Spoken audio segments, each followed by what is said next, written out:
ನಮಸ್ಕಾರ, news first ಲೈವ್ಗೆ ಸ್ವಾಗತ. ನಾನು ಸಬಾ ಹಕೀಂ. ಪ್ರಮುಖ ಸುದ್ದಿಗಳನ್ನು ನೋಡೋಣ. ಮೊದಲಿಗೆ ಹೆಡ್ಲೈನ್ಸ್. ರಾಷ್ಟ್ರ ಮಟ್ಟದಲ್ಲಿ ಬಿಜೆಪಿ ಇಕ್ಕಟ್ಟಿಗೆ ಸಿಲುಕಿಸಲು ಪ್ರಜ್ವಲ್ ಅಸ್ತ್ರ. ಕಾಂಗ್ರೆಸ್ ಪ್ಲಾನ್ನಿಂದ ಕೇಸರಿ ಪಡೆಗೆ ಡ್ಯಾಮೇಜ್. ಮೊಮ್ಮಗನಿಗೆ ಟಿಕೆಟ್ ಕೊಡಿಸಿದ್ದರ ಬಗ್ಗೆ ಸಮಜಾಯಿಸಿ ನೀಡಲು ದೇವೇಗೌಡರ ತೀರ್ಮಾನ.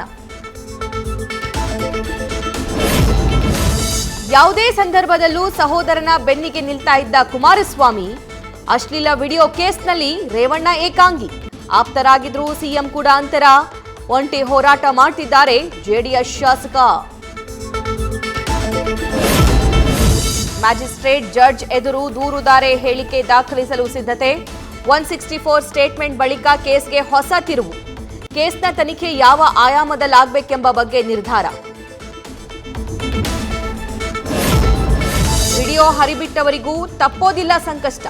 ಇವತ್ತು ಸುಮೋಟೋ ಕೇಸ್ ದಾಖಲಿಸಲಿರುವ ಎಸ್ಐಟಿ.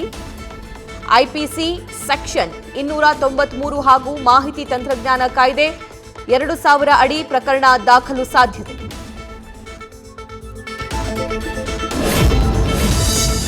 ವೈರಲ್ ವಿಡಿಯೋ ಕೇಸ್ನಿಂದ ಮುಜುಗರ.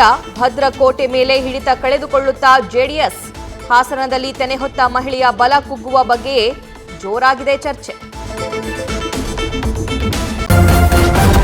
ನ್ಯೂಸ್ ಫಸ್ಟ್ ನಿರ್ಭೀತಿಯಿಂದ ನಿಮ್ಮ ಪರವಾಗಿ.